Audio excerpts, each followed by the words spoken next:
وہ کیسے، آپ توجہ کریں تو بات سمجھ آئے گی۔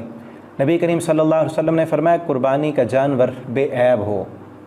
آپ صلی اللہ علیہ وسلم نے فرمایا 4 قسم کے عیوب والے جانور: آنکھ کا کانا، جس جانور کا کانا پن ظاہر ہو اس کی قربانی نہیں ہوگی۔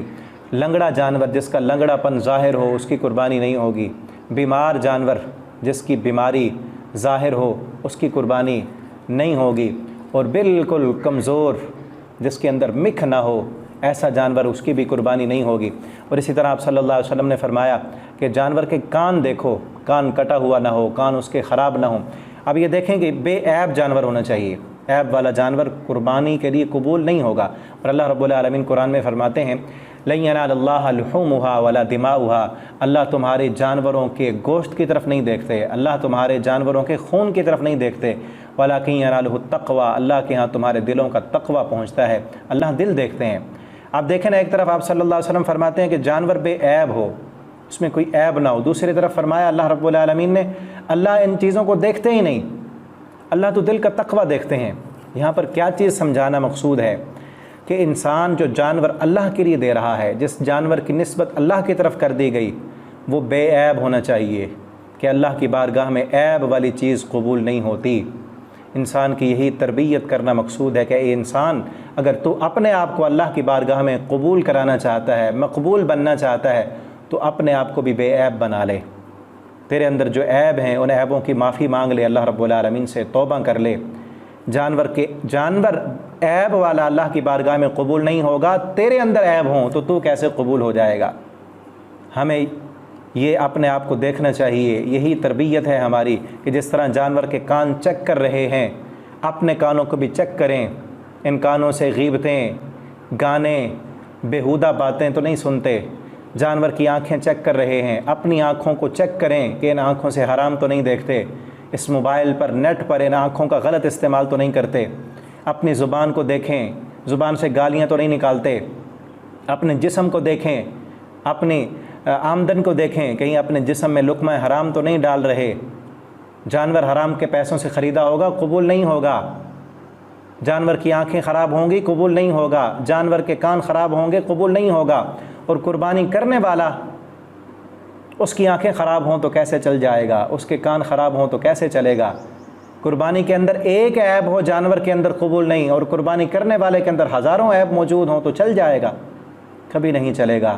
اپنے عیبوں کی بھی اللہ رب العالمین سے معافی مانگے، ہم خطا کار ہیں، گناہ گار ہیں، بے عیب کوئی انسان نہیں ہے، ہر انسان میں عیوب موجود ہیں، لیکن جو انسان توبہ کرتا ہے، معافیاں مانگتا ہے، وہ ایسے ہو جاتا ہے کہ جیسے اس نے گناہ کیا ہی نہیں۔ اللہ رب العالمین سے اپنے گناہوں کی، اپنے عیوب کی معافی مانگیں، اور جس طرح جانور بے عیب ہے، اپنے آپ کو بھی بے عیب رکھیں، بے عیب بننے کی کوشش کریں، گناہوں سے اپنے آپ کو بچائیں، اور اگر گناہ ہو جائیں بتقاضۂ بشریت تو فوراً اللہ رب العالمین کی بارگاہ میں معافیاں مانگیں۔ یہ قربانی ہماری یہی تربیت کرتی ہے۔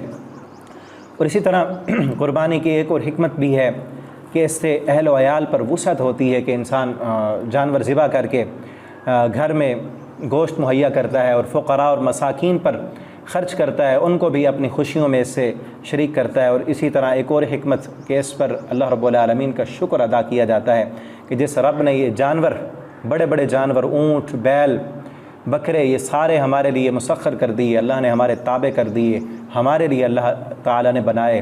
وَلِتُكَبِّرُوا اللَّهَ عَلَىٰ مَا هَدَاكُمْ وَلَعَلَّكُمْ تَشْكُرُونَ۔ اس پر شکر ادا کرنا چاہیے کہ اگر اللہ نہ دیتے تو ہم ان جانوروں کو کیسے اپنے تابع کر سکتے تھے، کیسے ان کو ذبح کر سکتے تھے۔ اس پر اللہ کا شکر ادا کرنا چاہیے۔ تو ان حکمتوں کو سمجھتے ہوئے اللہ رب العالمین کی بارگاہ میں قربانی کریں۔ وہ حکمتیں کیا ہیں؟ دوبارہ سے میں ریپیٹ کر دیتا ہوں۔ فقراء اور مساکین کا اس میں فائدہ ہے، اللہ رب العالمین کے قرب کا ذریعہ ہے، ابراہیم علیہ السلام کی سنت کا احیاء ہے، ہماری اس میں تربیت ہے۔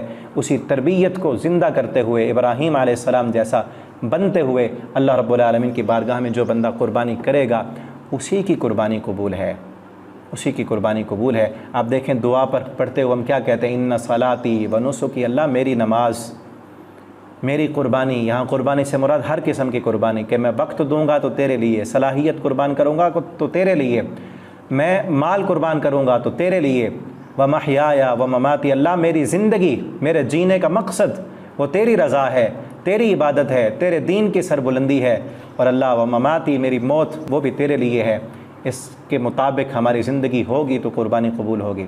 اور یہاں آخری بات میں یہ بھی کر دوں، آج اس وقت کئی لوگ وہ یہ نعرے لگا رہے ہیں کہ میرا جینا مرنا پی ٹی آئی کے ساتھ ہے، میرا جینا مرنا نون لیگ کے ساتھ ہے، تو اپنی اس دعا میں، اس قربانی میں وہ جھوٹے ہیں۔ ہمارا جینا مرنا کسی سیاسی پارٹی کے لیے نہیں ہے، ہماری یہ زندگی کسی سیاستدان کے لیے نہیں ہے، یہ زندگی اللہ کے لیے ہے، اللہ کے دین کے لیے ہے، اور یہی اسی عقیدے کا ہم اظہار کرتے ہوئے قربانی کرتے ہیں کہ وَمَحْيَايَ وَمَمَاتِي، اللہ میرا جینا بھی میرا مرنا بھی تیرے لیے ہے۔ اور کئی نوجوانوں نے اپنا جینا مرنا ایک لڑکی کے لیے رکھا ہوتا ہے، جس کا جینا مرنا ایک عورت ہو، جس عورت کا جینا مرنا ایک لڑکے کی خاطر ہو، اس کی کیا قربانی ہے اللہ کی بارگاہ میں؟ تو اس دعا کے مطابق اپنا عقیدہ بھی بنائیں اور ان حکمتوں کو سمجھتے ہوئے قربانی کریں۔ اللہ رب العالمین سے دعا ہے اللہ تعالی ہمیں ان حکمتوں کو سمجھنے کی، دوسروں کو سمجھانے کی، اور ان حکمتوں کے مطابق اپنی تربیت کرنے کی اللہ رب العالمین ہمیں توفیق عطا فرمائے، اور اچھی سے اچھی قربانی کرنے کی اللہ ہمیں توفیق دیں۔ والسلام علیکم ورحمۃ اللہ وبرکاتہ۔ القرآن آن لائن اکیڈمی دنیا بھر میں موجود مسلمانوں کے لیے ہم پیش کر رہے ہیں گھر بیٹھے آن لائن اسکائپ، زوم وغیرہ پر قرآن پاک سیکھنے کی سہولت۔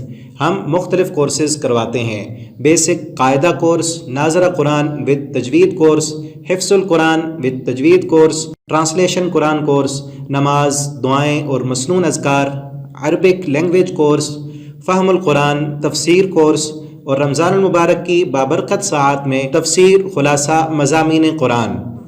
طلبہ و طالبات اپنا ٹائم اپنی مرضی سے منتخب کریں۔ ہر طالب علم کے لیے الگ الگ کلاس، انتہائی تعلیم یافتہ مرد اور عورت اساتذہ کی سہولت، 3 دن مفت ٹرائل کلاسز کی آفر۔ خاتون طلبہ کے لیے خواتین اساتذہ دستیاب ہیں، عمر کی کوئی حد نہیں۔ ہمارے لیکچرز سننے کے لیے یوٹیوب پر ہمارے چینل اسلامک ٹیچر طیب کو سبسکرائب کریں، اور ہماری ویب سائٹ www.alquranpk.com کا وزٹ کریں۔ آن لائن کورس میں داخلہ کے لیے رابطہ کریں۔